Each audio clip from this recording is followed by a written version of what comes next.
तुम्हारे फोन में जो फोटो होती हैं, क्या तुमने कभी सोचा है कि उनमें कुछ ऐसा भी हो सकता है जो तुम्हें दिखना नहीं चाहिए? कल रात मेरे दोस्त ने मुझे एक फोटो भेजी और उस फोटो में वो अकेला नहीं था। ये बात कल रात की है, तो चलिए फिर स्टार्ट करते हैं। फोन पर आई उस फोटो को मैं आज तक नहीं भूल पाया। ये बात कल रात की है, लगभग 11 बजे होंगे। मैं अपने कमरे में अकेला बैठा था। तभी अचानक मेरे फोन पर एक मैसेज आया। वो मेरे सबसे करीबी दोस्त का था। उसने मुझे एक फोटो भेजी। मैंने फोटो खोली तो देखा वो अपने कमरे में खड़ा था। सब कुछ बिल्कुल नॉर्मल था। कमरा वही, दीवारें वही, और वो कैमरा की तरफ देख रहा था। पहली नजर में मुझे कुछ अजीब नहीं लगा, लेकिन पता नहीं क्यों मेरा ध्यान बार बार उस फोटो के पीछे जा रहा था, जैसे वहां कुछ है जो साफ दिखाई नहीं दे रहा। मैंने उस फोटो को जूम करना शुरू किया। जैसे जैसे मैं जूम करता गया, मेरा दिल तेज धड़कने लगा, क्योंकि उसके पीछे एक काला साया खड़ा था। वो बिल्कुल स्थिर था, ना हिल रहा था, ना कुछ कर रहा था, बस खड़ा होकर उसे देख रहा था। मेरे हाथ कांपने लगे। मैंने तुरंत उसे कॉल किया, लेकिन उसने फोन नहीं उठाया। मैंने फिर से कॉल किया।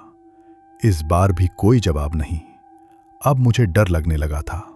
तभी करीब 5 मिनट बाद उसका एक मैसेज आया। मैंने जल्दी से मैसेज खोला। उसमें सिर्फ एक लाइन लिखी थी, मैं घर पर अकेला हूं। ये पढ़कर मेरे शरीर में जैसे सन्नाटा छा गया। अगर वो अकेला है तो फिर उसके पीछे कौन था? मैंने तुरंत उसे फिर से कॉल किया, लेकिन इस बार फोन कनेक्ट तो हुआ, पर दूसरी तरफ सिर्फ हल्की हल्की सांसों की आवाज आ रही थी। मैं बार बार उसका नाम पुकार रहा था, लेकिन कोई जवाब नहीं। अचानक कॉल कट गया। अब मेरा डर और बढ़ चुका था। मैं कुछ समझ नहीं पा रहा था। तभी मेरे फोन पर फिर से एक नोटिफिकेशन आया। उसने एक और फोटो भेजी थी। इस बार मैंने फोटो खोलने से पहले ही डर महसूस कर लिया, लेकिन हिम्मत करके मैंने फोटो खोली, और जो मैंने देखा वो पहले से भी ज्यादा खतरनाक था। उस फोटो में वो साया अब उसके बिल्कुल पास आ चुका था। इतना पास कि जैसे उसके कान में कुछ फुसफुसा रहा हो। और इस बार उस साये का चेहरा भी थोड़ा साफ दिख रहा था। काली आंखें और एक डरावनी मुस्कान। मेरा दिल जैसे रुक गया।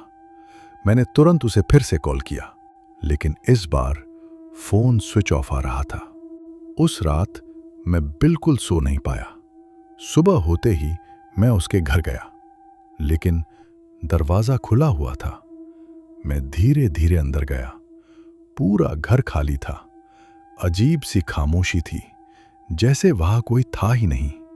लेकिन उसका कमरा खुला हुआ था। मैं अंदर गया। कमरा बिल्कुल वैसा ही था जैसा फोटो में दिख रहा था, लेकिन वो खुद वहां नहीं था। और सबसे डरावनी बात, दीवार पर एक फोटो लगी थी। वही फोटो जो उसने मुझे भेजी थी, लेकिन इस बार उस फोटो में वो अकेला नहीं था। उस साये ने उसकी जगह ले ली थी। और तब से मेरा दोस्त कभी वापस नहीं आया। और आज भी जब मैं उसका नंबर डायल करता हूं, तो बस एक ही आवाज सुनाई देती है, मैं घर पर अकेला हूं। तो फिर आज की हमारी ये हॉरर स्टोरी यहीं पर खत्म होती है। अगर आपको हमारी ये हॉरर स्टोरी पसंद आई है तो लाइक और सब्सक्राइब करना न भूलिएगा, और बताइएगा कि अगली स्टोरी किस कहानी पर बनाएं।